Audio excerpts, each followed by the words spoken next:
Hello friends, Assalamu alaikum. Welcome to safrinfoodbok. இன்னைக்கு நம்ம chicken biryani, chicken 65, dalcha இது மூணுமே எப்படி செய்யுதுன்னு சொல்லி பார்க்கலாம். இப்போ chicken biryaniக்கு தேவையான பொருட்கள் என்னன்னு சொல்லி பார்க்கலாம். நான் பெரிய வெங்காயம் நீல வாக்குல ஒரு 6 வெங்காயம் போல கட் பண்ணி எடுத்து வச்சிருக்கிறேன். 2 எலுமிச்சம்பழம், பச்சை மிளகாய் ஒரு 4 பச்சை மிளகாய் கீறி வச்சிருக்கிறேன். பழமான தக்காளி 4 தக்காளி கட் பண்ணி வச்சுருக்கிறேன். இது எங்கள் வீட்டுக்கு பின்னாடியே கோழி பண்ணையில் நாங்கள் கட் பண்ணி எடுத்து வச்சுருக்கிறோம். எங்கள் வீட்டுக்கு பேக் சைடு உள்ள கோழி பண்ணைய வீடியோ வந்து இதுக்கு முன்னாடி நான் போட்டிருக்கிறேன். அதையும் நான் லிங்க் தரேன், நீங்கள் பாருங்கள். உப்பு மஞ்சள் போட்டு கழுவி எடுத்து வச்சுருக்கிறேன். ஒரு 1/2 கிலோ போல் எடுத்து வச்சுருக்கிறேன் சிக்கனு. துளசி அரிசி வந்து பார்த்திங்கன்னா 2 காப்படி எடுத்து வச்சுருக்கேன். அதாவது 3/4 கிலோ போல் எடுத்து வச்சுருக்கிறேன். 2 காப்படி உலக்கு, புதினா மல்லி இது ரெண்டுமே எடுத்து வச்சுருக்கிறேன். தயிர் வந்து பார்த்திங்கன்னா 1 கப் எடுத்து வச்சுருக்கிறேன். மல்லித்தூள் ஒரு 1.5 ஸ்பூன் போல் எடுத்து வச்சுருக்கிறேன். இது வீட்டில் அரைச்சது. பூண்டு வந்து 4 ஸ்பூன் எடுத்து வச்சுருக்கிறேன். பூண்டு பேஸ்ட்டு, இஞ்சி பேஸ்ட்டும் ஒரு 4 ஸ்பூன் போல் எடுத்து வச்சுருக்கிறேன். பட்டை கிராம்பு ஏலக்காய் தூள் ஒரு 1 ஸ்பூன் எடுத்து வச்சுருக்கிறேன். மிளகாத்தூள் ஒரு 1.5 ஸ்பூன் எடுத்து வச்சுருக்கிறேன். உப்பு கல் 2 ஸ்பூனு, நெய், எண்ணெய் தேவைக்கேற்ப. அவ்வளோதான். வாங்க பிரியாணி செய்கிறது எப்படின்னு பார்க்கலாம். பிரியாணி செய்கிறதுக்கு ஒரு பாத்திரத்தை அடுப்பில் வச்சுக்குவோம். அடுப்பு நல்லா சூடு வந்ததும் ஒரு 1/2 கப்பு போல் எண்ணெய் விட்டுக்கிறேன். ஃப்ளேவர் எண்ணெய் எது வேணால் சன்ஃப்ளவர் ஆயில் ஊற்றிக்கோங்க எப்போவுமே தாளிக்கிறதுக்கு. ஒரு 3 ஸ்பூன் போல் நெய் விட்டுக்கிறேன். இது நல்லா ரெண்டும் சூடு வரட்டும்.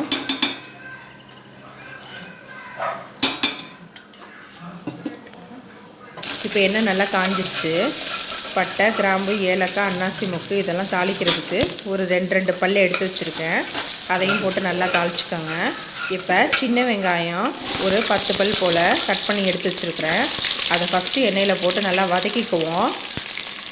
அது நல்லா வணங்கட்டும். ஃபஸ்ட்டு சின்ன வெங்காயம் நல்லா வதக்கிக்குவோம். இப்போ சின்ன வெங்காயம் வதங்கிருச்சு.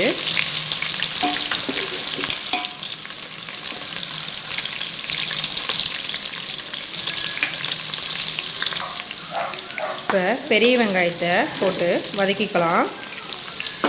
பெரிய வெங்காயம் 1 பை 1 கொஞ்சம் கொஞ்சமாக போட்டு வதக்கிக்கோங்க. ஒரேடியாக எல்லாத்தையும் கொட்ட வேண்டாம். பிரியாணிக்கு மட்டும் கொஞ்சம் கொஞ்சமாக போடணும். இப்போ அடுத்த ஷிஃப்ட்டும் போட்டு இந்த மாதிரி எல்லா வெங்காயத்தையும் போட்டு நல்லா வதக்கிக்கலாம். பக்கத்து அடுப்பில் வந்து பார்த்திங்கன்னா தால்ச்சா வந்து விசில் வந்துட்டுருக்கு. இப்போ நல்லா வதங்கிடுச்சு. இஞ்சி பேஸ்ட்டு, பூண்டு பேஸ்ட்டு இது எல்லாத்தையும் போட்டு நல்லா மிக்ஸ் பண்ணிக்கோங்க. நல்லா வதங்கி வரணும் ரெண்டும். இப்போ இஞ்சி பூண்டு எல்லாமே நல்லா வதங்கிருச்சு. இப்போ நம்ம கட் பண்ணி வச்சுருக்க தக்காளி பச்சை மிளகாய் 2ஐயும் சேர்த்துக்கலாம். இந்த தக்காளியை நல்லா வணக்கி விட்டுக்கோங்க. நல்லா வணங்கணும். அதுக்கு 2 ஸ்பூன் கல்லுப்பு சேர்த்துக்கலாம். இப்போ நல்லா கொஞ்சம் நல்லா மசிஞ்சு வேகணும் தக்காளி. ஒரு 5 நிமிஷம் வதக்கி விட்டுக்கோங்க. இப்போ நல்லா வதங்கிருச்சு. இப்போ நம்ம கழுவி வச்சுருக்க சிக்கனை இதோடு சேர்த்துக்கலாம். சிக்கன் வந்து பார்த்திங்கன்னா நம்ம மேக்னெட் எதுவும் பண்ணி வைக்கல, நம்ம அப்படியே ராவாக தான் சேர்க்குறோம். அதனால் எண்ணெயிலே நல்லா பிரட்டி விட்டுக்கோங்க. கொஞ்சம் எண்ணெயிலே நல்லா வதங்கிருச்சுன்னா டேஸ்ட்டு நல்லாயிருக்கும். இப்போ பட்டை கிராம்பு ஏலக்காய் தூள், மிளகாத்தூள், கொத்தமல்லி தூள் இது 3ஐயும் சேர்த்து நல்லா சிக்கனோட பிரட்டி விட்டுக்கோங்க.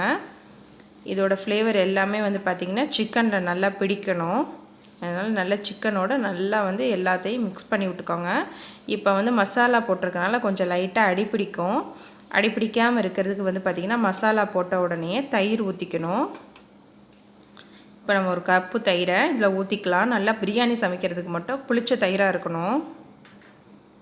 இப்போ வந்து பார்த்திங்கன்னா நம்ம தயிர் ஊற்றினோடனே இந்த மசாலா எதுவுமே கீழே ஒட்டாது. நான் கீழே விளவி விடுறேன் பாருங்கள். எதுவுமே ஒட்டாது.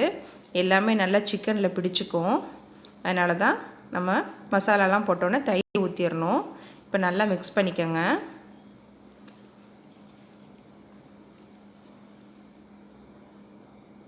இப்போ சிக்கன் வதங்குற நேரத்தில் நம்ம சிக்கன் 65 மேக்னேட் பண்ணி எடுத்து வச்சுக்கலாம். சிக்கன் 65 வறுக்கிறதுக்கு இப்போ வந்து சால்ட் உப்பு வந்து அதுக்கு 1/2 ஸ்பூன் எடுத்துக்கலாம்.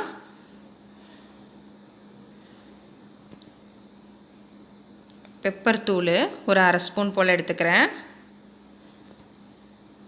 மஞ்சள் பொடி ஒரு 1/4 ஸ்பூன் போதும். நம்ம ஏன்னா மஞ்சள் பொடி போட்டு தான் கழுவி வச்சுருக்கோம். மிளகாத்தூள் வந்து பார்த்திங்கன்னா ஒரு 1/2 ஸ்பூன் போல் போட்டுக்கலாம். நான் வந்து காஷ்மீரி சில்லி பவுடர் எடுத்துருக்கிறேன். நம்ம கேசரி பவுடர் போடணுன்னு தேவையே இல்லை. பூண்டு பேஸ்ட்டு ஒரு 1/2 ஸ்பூனு, இஞ்சி பேஸ்ட்டு ஒரு 1/2 ஸ்பூனு, கார்ன்ஃப்ளவர் மாவு ஒரு 1/2 ஸ்பூனு, ஒரு எலுமிச்சம்பழம் ஜூஸ் பிழிஞ்சிக்கலாம். எண்ணெய் வந்து பார்த்திங்கன்னா ஒரு 1/2 ஸ்பூன் போல் விட்டுக்கலாம். இப்போ இதை நல்லா மிக்ஸ் பண்ணி விட்டுக்கோங்க. தண்ணி எதுவும் வந்து விடணும்னு தேவையில்லை. இதை நல்லா மிக்ஸ் பண்ணி விட்டுக்கோங்க. நம்ம சிக்கன் போடும்போதே தண்ணி விட்டுரும். இப்போ நம்ம போன்லெஸ் பீஸ் எடுத்து வச்சுருக்கோம் இல்லையா, அதை இந்த மசாலாவோடு போட்டு நல்லா பரட்டி விட்டுக்கோங்க. நீங்கள் கை போட்டு பிசைகிறதுனாலும் பிசைஞ்சிக்கலாம். நான் ஸ்பூன்லேயே நல்லா மிக்ஸ் பண்ணிட்டேன். அவ்வளோதான். இப்போ இதை நல்லா மிக்ஸ் பண்ணி விட்டுக்கோங்க. இந்த மசாலாவோட நல்லா மிக்ஸ் பண்ணிவிட்டு ஒரு மணி நேரம் போல் இது நல்லா ஊறட்டும்.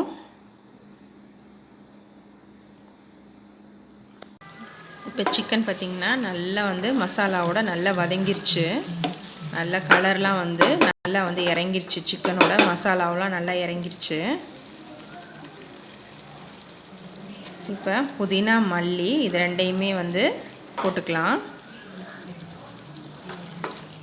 இப்போ இதை நல்லா சிக்கனோட மிக்ஸ் பண்ணி விட்டுக்கோங்க.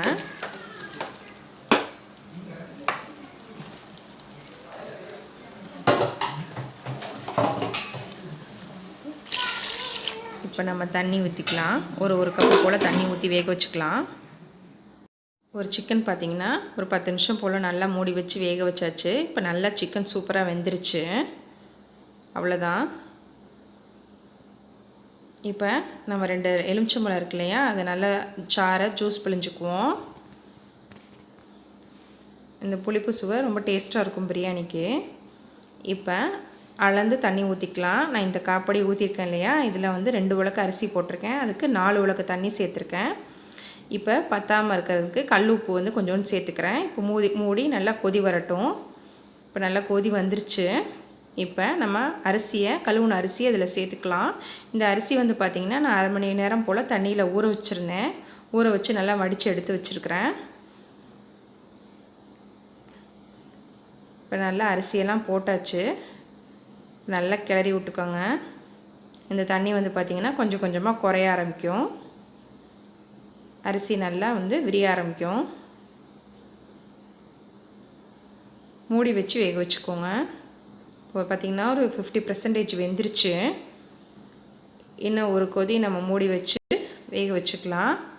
இன்னொரு 5 நிமிஷம் எல்லா தண்ணியுமே இழுத்துரும். இப்போ அவ்வளோதான். இப்போ எல்லா தண்ணியுமே நல்லா இழுத்துருச்சு. பார்த்திங்கன்னா ஒரு 80% சூப்பராக வெந்துருச்சு. இப்போ கீழேருந்து மேலே வரைக்கும் நல்லா கிளறி விட்டு நல்லா மட்டம் பண்ணிக்கோங்க. தம் போடுறதுக்கு நான் கீழே தோசைக்கல்லாம் எதுவுமே வைக்கல. அடுப்புலேயே தான் நான் அப்படியே வச்சு தம் வைக்கிறேன். இப்போ நான் ஒரு 1/2 ஸ்பூன் போல் நெய் விட்டுக்கிறேன். நெய் விட்டோம்னா நல்லா வாசமாக இருக்கும் தம் போடும்போது. இப்போ கொஞ்சோன்னு புதினா இலை போட்டுக்கிறேன். இது நல்ல ஃப்ளேவர் கொடுக்கும் நம்ம ஓப்பன் பண்ணும்போது. இப்போ தம் போட்டுக்கிறதுக்கு ஒரு மூடியை வந்து பார்த்திங்கன்னா இந்த மாதிரி ஒரு ஒயிட் துணியை மேலே வந்து கொண்ட மாதிரி கட்டி வச்சுருக்கிறேன். இந்த மாதிரி தம் போட்டோம்னா துணியும் கீழே விழுவாது, காற்றும் வெளியே போகாது. ஒரு 10 நிமிஷம்தான் தம் போட்டுடலாம். இப்போ 10 நிமிஷம் ஆயிடுச்சு. அதுக்கப்புறமா ஒரு 5 நிமிஷம் ஆயிடுச்சு.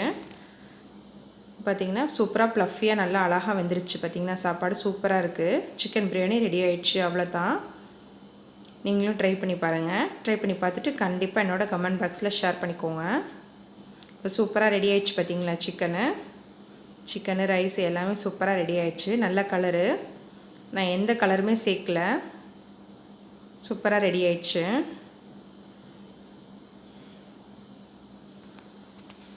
இப்போ சிக்கன் 65 வறுத்தரலாம். அதுக்கு எண்ணெய் ஊற்றி நல்லா எண்ணெயை காய வச்சிடலாம். இப்போ நான் வந்து நல்ல பச்சை கருவேப்பிலையை இந்த எண்ணெயில் போட்டுக்கிறேன். அதுக்கப்புறம் நம்ம சிக்கன் வந்து போட்டுக்கலாம். இந்த கருவேப்பிலையோட ஃப்ளேவர் வந்து பார்த்திங்கன்னா நல்லா எண்ணெயில் இறங்கிரும். அந்த எண்ணெய் வந்து பார்த்திங்கன்னா நம்ம சிக்கன் வேகிறதுனால பார்த்திங்கன்னா சிக்கன் வந்து ஃப்ளேவர் வந்து பார்த்திங்கன்னா அவ்வளோ சூப்பராக வாசனையாக இருக்கும். ஒரு டிஃப்ரெண்ட்டாக இருக்கும் நம்ம சாப்பிடும்போதே. நீங்கள் வந்து சிக்கன் மட்டும் இல்லை, வேறு எந்த பொரியல் பொரித்தாலும் சரி வந்து பார்த்திங்கன்னா நம்ம ஃபிஷ்ஷு கூட பொரிக்கும்போது இந்த மாதிரி கருவேப்பிலையை போட்டுட்டு நல்லா பச்சை கருவேப்பிலையாக இருக்கணும், ஃப்ரெஷ்ஷாக இருக்கணும். காஞ்சது போட்டிங்கன்னா ஃப்ளேவர் வராது. நல்லா ஃப்ரெஷ்ஷான கருவேப்பிலையை இந்த மாதிரி ஆயிலில் போட்டு அது மேலே நம்ம சிக்கனை போட்டு வறுத்தெடுத்தோம்னா அந்த சிக்கன் வந்து பார்த்திங்கன்னா அவ்வளோ டேஸ்ட்டு. அது இல்லாமல் அந்த கருவேப்பிலையோட ஜூஸி எல்லாம் இறங்குறதுனால நமக்கு ஹெல்த்தியும் கூட. நல்லா அவ்வளோ டேஸ்ட்டாக இருக்கும். நீங்களும் ட்ரை பண்ணி பாருங்கள். கருவேப்பிலை போடாமல் நான் சிக்கன் 65 வறுத்தாலே எங்கள் வீட்டில் கண்டுபிடிச்சிருவாங்க. இன்றைக்கி என்ன வந்து கருவேப்பிலை போடலையா, ஃப்ளேவரே நல்லா இல்லைன்னு சொல்லுவாங்க. நீங்கள் ஒரு தடவை போட்டு நீங்கள் ட்ரை பண்ணி பார்த்தீங்கன்னா அடுத்த தடவை அந்த ஸ்மெல் இருக்காது. கண்டிப்பாக வீட்டில் உள்ளவங்க கேட்பாங்க. இப்போ எல்லாத்தையும் நல்லா திருப்பி போட்டுக்கலாம். இப்போ அவ்வளோதான், இது ரெடி ஆகிடுச்சு. இது இப்போ எடுத்துடலாம். ரொம்ப கருக விட வேண்டாம். கருகுனா வந்து டேஸ்ட்டு நல்லா இருக்காது. சிக்கன் சாஃப்டாக இருந்தால் தான் டேஸ்ட்டு நல்லாயிருக்கும். ரொம்ப மொறுமொறுன்னு இல்லாமல் எடுத்துருங்க. எல்லா சிக்கன் 65 நம்ம போட்டு இதே மாதிரி வறுத்து எடுத்தாச்சு. இப்போ சிக்கன் 65 ரெடி. தால்ச்சா செய்கிறதுக்கு தேவையான பொருட்கள் என்னென்னு சொல்லி பார்த்துடலாம். நான் வந்து கடலைப்பருப்பு இந்த மாதிரி ஒரு வீசத்தில் ஒரு கப் எடுத்து வச்சுருக்கேன். தோரம்பருப்பு ஒரு கப் எடுத்து வச்சுருக்கிறேன். கடலைப்பருப்பு ஒரு 1/4 கப் எடுத்து வச்சுருக்கிறேன். வந்து பார்த்திங்கன்னா மட்டன் தான் போடணும்னு அவசியம் இல்லை. சிக்கன் பிரியாணி செய்கிறப்ப 2 சிக்கன் எலும்பே போட்டுக்கலாம். 2 பச்சை மிளகா, மல்லி இலை, புதினா இலை இது ரெண்டுமே எடுத்து வச்சுருக்கிறேன். இஞ்சி பூண்டு பேஸ்ட்டு இது ரெண்டுமே எடுத்து வச்சுருக்கிறேன். ஒரு ஸ்பூன் போல். புளி வந்து ஒரு சின்ன நெல்லிக்காய் அளவுக்கு எடுத்து ஊற வச்சுருக்கேன். நான் வந்து மாங்காய் போடுறதுனால கொஞ்சமாக எடுத்து வச்சுருக்கிறேன். கத்திரிக்காய் வந்து பார்த்திங்கன்னா ஒரு 200 கிராம் போல் எடுத்து வச்சுருக்கிறேன். மாங்காய் இது வீட்டில் பறித்த மாங்காய் தான். இப்போ தக்காளி நல்லா பெரிய தக்காளியாக ஒரு தக்காளி கட் பண்ணி எடுத்து வச்சுருக்கிறேன்.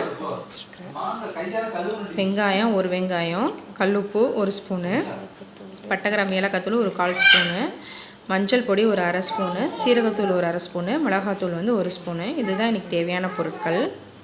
இப்போ நம்ம பருப்பை ஃபஸ்ட்டு குக்கரில் வேக போட்டுருவோம். கடலைப்பருப்பு தோரம்பருப்பு ரெண்டையும் நல்லா அலசிட்டு நம்ம எடுத்து வச்சுருக்கோம் இல்லையா 2 சிக்கன் எலும்பு அதையும் போட்டுக்கலாம். இது போட்டாலே தால்ச்சா வந்து பார்த்திங்கன்னா அவ்வளோ சூப்பராக இருக்கும். மட்டன் தான் போடணும்னு தேவையே கிடையாது. மஞ்சத்தூள் ஒரு 1/2 ஸ்பூன் போல் நல்லா போட்டு கலக்கி விட்டு இது வந்து ஒரு 3 விசில் போல் வேக வச்சுக்கோங்க. ரொம்ப வேக வைக்க வேணாம், ரொம்ப மசிய வேகக்கூடாது. கொஞ்சம் குருணையாக தான் இருக்கணும்.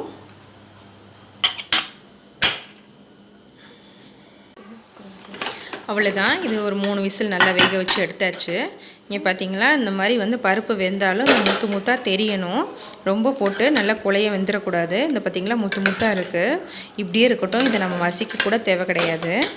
இப்போ நம்ம குக்கர்லேயே தான் தால்ச்சா செய்ய போகிறோம். இது ரொம்ப ஈஸியான மெத்தடு. இப்போ கத்திரிக்காய் வந்து நான் கட் பண்ணி எடுத்து வச்சுருக்கிறேன். இந்த கத்திரிக்காயை இந்த பருப்பில் போட்டுக்கலாம். இஞ்சி பூண்டு பேஸ்ட்டு ஒவ்வொரு ஸ்பூன் எடுத்து வச்சுருக்கேன் இல்லையா, அதையும் இந்த பருப்பில் போட்டுக்கலாம். 2 பச்சை மிளகா உடச்சி போட்டுக்கலாம். இப்போ நான் எடுத்து வச்சுருக்க மசாலா எல்லாத்தையுமே போட்டுக்கலாம். மஞ்சத்தூள், பட்டைகிராம்பு ஏலக்காய்த்தூள், சீரகத்தூள், மிளகாத்தூள், உப்புத்தூள், அப்புறம் வெங்காயம், தக்காளி இது எல்லாத்தையுமே ஒன்றா பருப்பில் போட்டுக்கலாம். இது ரொம்ப ஈஸி மெத்தேடு தான். நம்ம வந்து அழகாக குக்கர்லேயே ஸ்டெப் அண்ட் ஸ்டெப்பாக நான் செய்ய போகிறேன். இது ரொம்ப ஈஸி தான். நீங்கள் இதிலே ட்ரை பண்ணுங்கள். நான் கொஞ்சம் தால்ச்சான்றதுனால குக்கர்லேயே வச்சுருக்குவேன். இது வந்து பார்த்திங்கன்னா 3 லிட்டர் குக்கர் தான். இந்த புளி கரைசல் எடுத்து வச்சுருக்கேன் இல்லையா, அதையும் கரைசல் பண்ணி அதையும் ஊற்றிடுங்க. புளி கரைசலையும் ஊற்றிடுங்க. இப்போ இதை நான் ஒரு 2 விசில் போல் விட்டு எடுத்துக்கிட்டேன். எல்லா மசாலையும் ஒன்றா போட்டாச்சு. போட்டு திருப்பியும் குக்கரை மூடி ஒரு 2 விசில் மட்டும்தான். ஏன்னா இப்போ நான் மாங்காய் போட போகிறேன், அதனால் 2 விசில் மட்டும் நான் விட்டு எடுத்துக்கிட்டேன். இப்போவே நல்லா வெந்துருச்சு தான். ஒரு மாங்காய் போட்டு ஒரு 5 நிமிஷம் தான். இப்போ கட் பண்ணி வச்சுருக்க மாங்காவை இதோடு போட்டுக்கலாம். இது ஒரு 5 நிமிஷம் கொதிக்க விட்டால் போதும். இப்போ மாங்காய் வந்து பார்த்திங்கன்னா நல்லா வெந்துருச்சு. நல்லா வெந்துருச்சுன்னு சொல்கிறத விட ஒரு 1/2 வேக்காடு வெந்தாலே போதும் மாங்காய். இப்போ வந்து 1/2 வேக்காடு போல் வெந்துருச்சு. இப்போ இது நல்லா ஒரு தாளிப்பு கொடுத்துக்குவோம். இப்போ நம்ம அதே அடுப்பில் ஒரு கடாயை வச்சுக்கலாம். கடாய் நல்லா சூடு வந்தோடனே நான் 1 ஸ்பூன் போல் நெய் விட்டுருக்கிறேன். நீங்கள் நெய் வேணாலும் விட்டுக்கலாம், இல்லை எண்ணெய் இருந்தால் எண்ணெய் வேணாலும் விட்டுக்கலாம், ஒன்றும் பிரச்சனை கிடையாது. நான் நெய் வந்து 1 ஸ்பூன் போல் விட்டுக்கிறேன். இது தாளிப்புக்கு ஒரு பிரிஞ்சி இலை 2ஆக கட் பண்ணி எடுத்து வச்சுருக்கேன், ஒரு பட்டை, ஒரு கிராம்பு, ஒரு ஏலக்காய் போட்டு இது நல்லா பொரியட்டும். இப்போ ஒரு அரை வெங்காயம் வந்து நீட்டமாக கட் பண்ணி வச்சுருக்கேன் நைஸாக. இப்போ அதை நல்லா தாளிப்பு கொடுத்துக்கலாம். இப்போ தாளிப்பு கொடுத்தாச்சு. இப்போ இந்த தால்ச்சாவில் சேர்த்துக்குவோம். அவ்வளோதான். இப்போ சூப்பரான தால்ச்சா ரெடி ஆயிடுச்சு. இது வந்து பார்த்திங்கன்னா ஒரு 10 நிமிஷம் போல் ரெடி ஆயிரும். நீங்களும் ட்ரை பண்ணி பாருங்கள். ஃப்ரெண்ட்ஸ், இந்த வீடியோ இன்ட்ரெஸ்டிங்காகவும் அண்ட் யூஸ்ஃபுல்லாகவும் இருக்கும்னு நினைக்கிறேன். எங்களுடைய வீடியோ உங்களுக்கு பிடிச்சிருந்துச்சுன்னா ப்ளீஸ் கண்டிப்பாக லைக் பண்ணுங்கள், ஷேர் பண்ணுங்கள், கமெண்ட் பண்ணுங்கள். பாய்.